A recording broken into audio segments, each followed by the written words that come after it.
Саламатсызбы? Биздин каналга катталып, акыркы жаңылыктардан кабардар болуңуздар.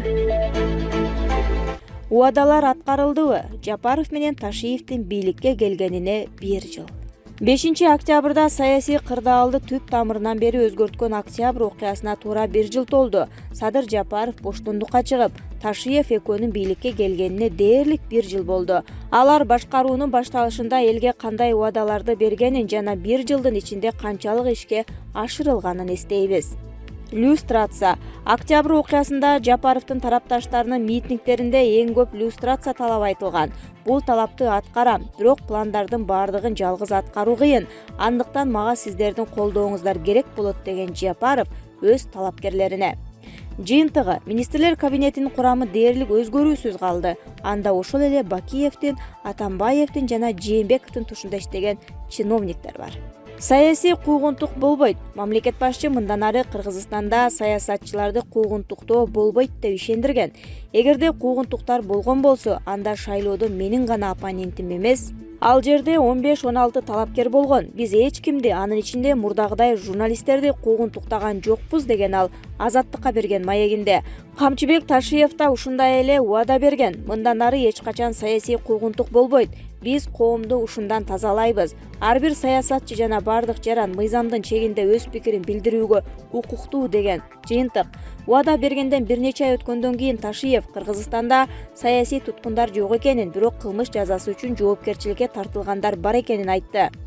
Барган сайын алардын саны көбөйүп жаткандай, саясатчылар ар кандай кысымдарга жана куугунтукка кабылганын айтып, даттанууларын улантууда. Кээ бир учурларда кылмыш ишин козгоо шектүү фактыларга негизделген. Мисалы, социалдык тармакка чыгып кеткен аудио жазуу же маданият ишмерлеринин арызы. Сөз эркиндиги. 11-январда президенттик шайлоодон кийин Жапаров журналисттерге сөз эркиндигин коргоону убада кылган. Мен өзүм сөз эркиндигин коргоого кызыктармын деп, аны сөзсүз коргоого аракет кылаарын билдирген. Жыйынтык. Азыркы бийликтин тушунда сөз эркиндигине каршы тенденция башталды. Президент фейк аккаунттарды жабуу боюнча мыйзамга кол койду. Бирок юристтер жана медиа эксперттер бул мыйзам долбоору фейктерге каршы күрөшүүгө салым кошпой, тескерисинче цензура катары кызмат кылаарын белгилешүүдө. Бул мыйзам эркин басма сөз үчүн түздөн-түз коркунуч жаратат. Жаш профессионал кадрлар келет. Садыр Жапаров бийликке келгенден кийин жаш, таза, коррупцияга аралашпаган чынчыл жаштарды алып келебиз деп айткан. Шайлоо учурунда ал бул убадасын бир эмес, бир нече жолу кайталаган. Иш жүзүндө жыл ичинде эч кандай жаңы жаш кадрлар дайындалган эмес. Ал эми калгандары тигил же бул жол менен мамлекеттик администрациядан кетип жатышат. Мисалы, Айыл чарба министрлигине 30 жаштагы Тилек Токтогазиевдин ордуна 1964-жылкы Аскарбек Жаныбеков келген. Президенттин жакындарына бийликке жол берилбейт. Жапаров туугандарынын бийликке келишине жол бербей турганын убада кылган. Бул бир аз чындыкка жакыныраактай сезилет. Анткени анын туугандарынын эч кимиси жогорку кызматтарга дайындалган эмес.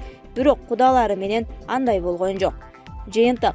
Кудасы Таштанбек Каймазаров октябрь окуясынан кийин мамлекеттик миграция кызматын жетектеген. Ал эми Турусбек Түмөнбаев УНА мамлекеттик ишканасынын башчысы болуп дайындалган.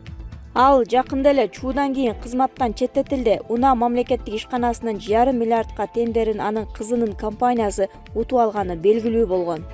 Коррупционерлер камалат. Садыр Жапаров коррупция менен күрөшүү боюнча бир канча жолу айткан. Ташиев дагы бул тууралуу көп сөз кылган. Биз коррупционерлерди жөн койбойбуз. Бул маселени мыйзам чегинде чечебиз. Коррупционер кармалса, мамлекет үчүн андан көп нерсе алабыз. Мурда алар сотторго миллионду берип боштондукка чыгарылса, эми андай болбойт деп УКМКнын башчысы убада кылган. Жыйынтык. Коррупционер чиновниктер бактылуу жашап жатышат. Райымбек Матраимов 260 000 сом айып пул төлөп, бажыдагы коррупциялык схемалардан бюджетке келтирилген зыяндын ордун толтуруп берүү менен бошотулган. Жалпылап айтканда Ташиев кустуруу саясатын жүргүзүп жатат. Тагыраагы келтирилген чыгымдардын ордун төлөттүрүп, боштондукка чыгарат. Бирок бул ыкма канчалык мыйзамдуу жана эффективдүү, бул башка суроо. Ишкердикти коргоо. Басып алууларга жол бербейбиз. Улутташтыруу соттун чечими менен гана ишке ашат. Жакында бизге көптөгөн инвесторлор келет деп ойлойм. Аларга шарт түзүп беребиз, эми мурдагыдай эч ким пара сурабайт деп Ташиев ишендирген. Жыйынтык. Эл аралык ишкерлер кеңеши жана башка институттар билдиргендей, 2020-жылдын октябрь окуясынан кийин бизнес чөйрөсүнүн өкүлдөрү, анын ичинде бизнес омбудсмен, укук коргоо органдарынын бизнеске болгон кысымы кескен жогорулаган. Контрабанда жөнүндө Жапаров менен Ташиев жаңы бийлик контрабандалык схемаларды токтотот жана бажыны коррупциядан тазалайт деп бир нече жолу убада беришкен. Биздин чек арада аткезчилик көп болгон, эми андай болбойт. Мен муну жеке өзүм көзөмөлгө алам. Бирөө бекер өтөт, ал эми кимдир бирөө $4000 төлөйт, мындай болбойт деп Ташиев убада кылган. Жыйынтык УКМК контрабандалык товарлардын партиясын токтотуу жана бажы кызматкерлерин кармоо боюнча дайыма отчет берип турат. Мындай күрөш канчалык системалуу экенин айтууга эрте. Булак Кактус Медиа. Кыргызстан медалдар жарышында алдыңкы 5-тикте дүйнө чемпионатынын рейтинги. АКШ 1-орунда, Россия 2-де, Иран 3 сапта келе жатат. Ал эми Япония 4 катарга жайгашты. Кыргызстандын курама командасы спорттук күрөштүн грек-рим эркин жана кыздар күрөшү түрлөрү боюнча дүйнө чемпионатында алган медалдардын саны боюнча жарышта 5-орунга чыкты. Бул тууралуу Мелдештин Бириккен күрөш дүйнөсү уюмунун расмий сайтында айтылат. Спорттук күрөштүн грек-рим эркин жана кыздар күрөшү түрлөрү боюнча дүйнө чемпионаты ушул күндөрү Норвегиянын Осло шаарында өтүп жатат. Бүгүн Мелдештин 5-күнү. Кыз келиндер күрөшүндө 57, 59, 68 жана 72 кг салмактагы спортчулардын финалдык таймаштары калды. Ал эми 5-октябрда эркин күрөш балбандарынын мелдеши жыйынтыкталган. 7-октябрда грек-рим күрөшүнүн балбандары килемге чыгат. Мелдештин 5-күнүндөгү медалдар боюнча көрсөткүч: АКШ 1-орун, Россия 2, Иран 3, Япония 4, 5 Кыргызстан. Азыркы тапта өлкө куржунунда 1 алтын, 1 күмүш жана 2 коло байге бар. Буга чейин эркин күрөш балбаны Алибек Осмонов 65 кг биринчи болуп, Кыргызстандын капчыгына коло медаль алып келген. Анын артынан Эрназар Ахматалиев 70 кг күмүш. Ал эми кыз келиндер күрөшү боюнча Айсулуу Тыныбекова 62 кг алтын, Айпери Медет кызы 76 кг коло медаль тагынышкан. Мерим Жуманазарова 7-октябрь 68 кг дүйнө чемпионатынын алтын байгеси үчүн япониялык Рин Миядзи менен кармашат. Дүйнө биринчилиги 2-октябрда эркин күрөш балбандарынын мелдеши менен башталган. 4-7 октябрда кыз келиндер күрөшү менен уланып, 7-10 октябрда грек-рим күрөшүнүн балбандарынын таймашы менен жыйынтыкталат. Булак Спутник чекитке ийже. Футболчу оюн учурунда калысты тепкилеп салды.